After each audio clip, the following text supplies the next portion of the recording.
ആദ്യത്തെ ഇന്ത്യക്കാരൻ ഭഗത് സിംഗ്. പഞ്ചാബിലെ ലാൽപൂർ ജില്ലയിലെ ബൽഗ എന്ന കൊച്ചു ഗ്രാമം, അവിടെയാണ് നമ്മുടെ ഭഗത് ജനിച്ചത്. രാജസ്നേഹികളായ മാതാപിതാക്കളുടെ പഠിക്കുവാൻ മിടുക്കൻ, അധ്യാപകർക്ക് അവർ പ്രിയ ശിഷ്യനാണ്, വിദ്യാർത്ഥികൾക്കും പ്രിയ തോഴനും. വിദ്യാർത്ഥിയായിരിക്കെ തന്നെ അവൻ വിപ്ലവ നേതാക്കളെ പോലെ ജീവിക്കാൻ കൊതിച്ചു. അവരുടെ കഥകൾ അവൻ കേട്ടു, അവരുടെ ചിത്രങ്ങൾ കൊണ്ട് അവൻ തന്റെ മുറി നിറച്ചു.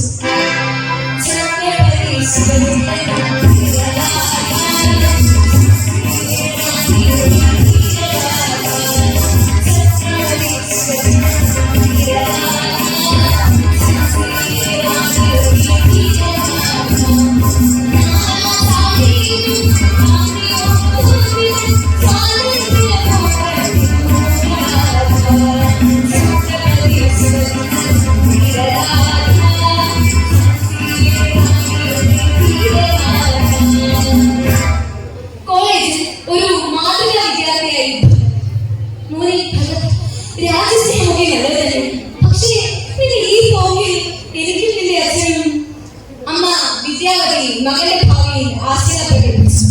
അമ്മേ, രാജസ്നേഹികളായ മാതാപിതാക്കൾക്ക് പിറന്ന മകൻ എന്നതിൽ ഞാൻ അഭിമാനിക്കുന്നു. അമ്മേ, പിറന്ന നാടിന്റെ മോചനത്തിനായി ജീവത്യാഗം ചെയ്യുന്നത് അതിനേക്കാൾ നഷ്ടമല്ലേ അമ്മേ? കാട് പ്രതികാരത്തിന്റെ തോൽപ്പിക്കാൻ ബുദ്ധിമുട്ടാണല്ലോ. അമ്മയുടെ വാക്കുകൾ കേട്ട ഭഗത് പൊട്ടിച്ചിരിച്ചു. കോളേജ് വിദ്യാഭ്യാസം അവസാനിപ്പിച്ച ഭഗത് വീട് ഉപേക്ഷിച്ചു. വിപ്ലവ നേതാക്കളെ പ്രശംസിച്ച് പ്രസംഗിച്ച ഭഗത് ബ്രിട്ടീഷ് പോലീസിന്റെ നോട്ടപ്പുള്ളി. ഇതിനിടയിൽ ഭഗത്തിന്റെ ശബ്ദം വീണ്ടും കണ്ടെത്തി സർക്കാർ പലരെയും അറസ്റ്റ് ചെയ്തു. തീവ്രവാദികളും വധശിക്ഷയിൽ വിധിച്ചു. തന്റെ കൂട്ടാളികളുടെ ജീവൻ രക്ഷിക്കാനായില്ല. മനസ്സ് തന്നെ വേദനിച്ചു. ഭഗത്തും കൂട്ടരും സംഘം ചേർന്നു. ബ്രിട്ടീഷ് അസംബ്ലിയിൽ തൊഴിൽ തർക്ക ബില്ലും പുനഃസ്ഥാപനം അവതരിപ്പിക്കുമ്പോൾ തന്നെ ബോംബ് വിജയം. പക്ഷേ അതിന് നേതൃത്വം ആരെടുക്കും? ഞാൻ ഏറ്റെടുക്കാം. എന്തോ ഇവർ പോലെ ഭഗത് സധൈര്യം നേതൃത്വം ഏറ്റെടുത്തു. അവർ ബ്രിട്ടീഷ് അസംബ്ലിയിലേക്ക് പോകാൻ പണിച്ചെന്നു. പക്ഷേ അവർക്ക് രക്ഷപ്പെടാനായില്ല.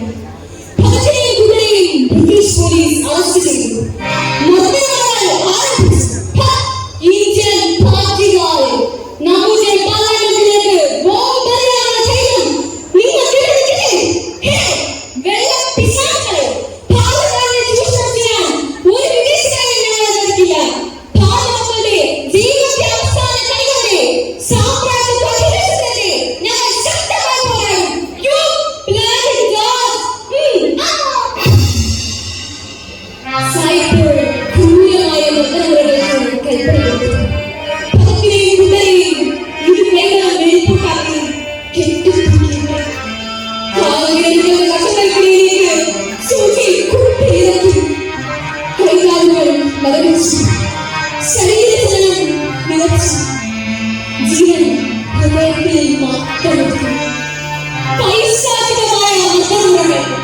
പക്ഷേ വിപ്ലവകാരികളുടെ കൈകളിലെ അവർക്ക് വീരശൃംഖലകളായി.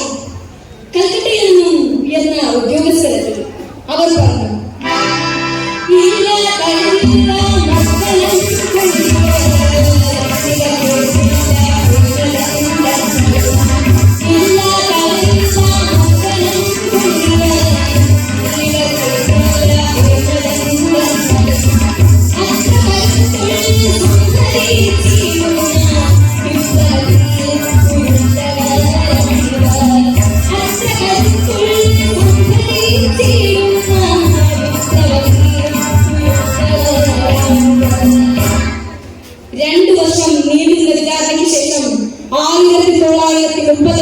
ഒക്ടോബർ 7 വിധി പ്രഖ്യാപിച്ചു. ഭഗത് സിംഗ്, രാജഗുരു, സുഖദേവ് എന്നിവർക്ക് വിധിക്കെതിരെ അവർ അപ്പീൽ സമർപ്പിച്ചു. ബ്രിട്ടീഷ് കൗൺസിൽ അപ്പീൽ തള്ളി. ജനങ്ങൾ നിരാശരായി. ഇനി ഇതുവരെയൊന്നും ഒരു ദയാഹർജനമില്ല. ഇത് കേട്ട ഭഗത് പൊട്ടിച്ചിരിച്ചു. എന്ന് നമ്മുടെ നാടിനെ വിദേശങ്ങളിൽ മുട്ടി പറക്കുന്നു. ഒടുവിൽ ജനങ്ങൾക്ക് വേണ്ടി ഭഗത് അതിനെ സമ്മതിച്ചു.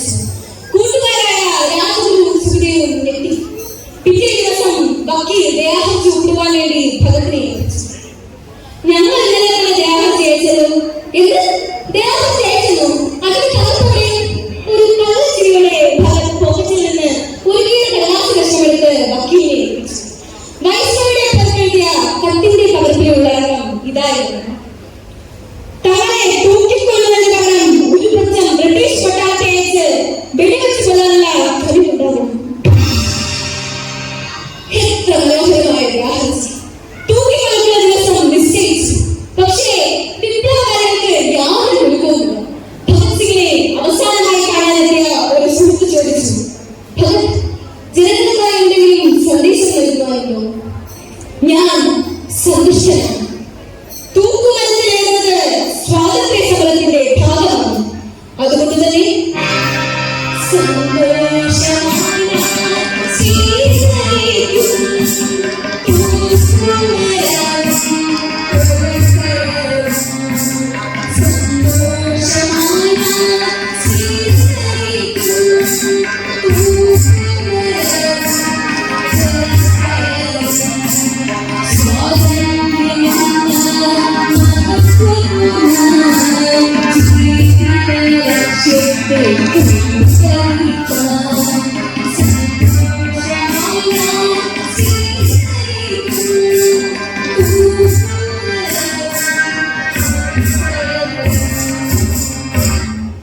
എന്റെ കർത്തവ്യം ഞാൻ നിറവേറ്റി കഴിഞ്ഞു.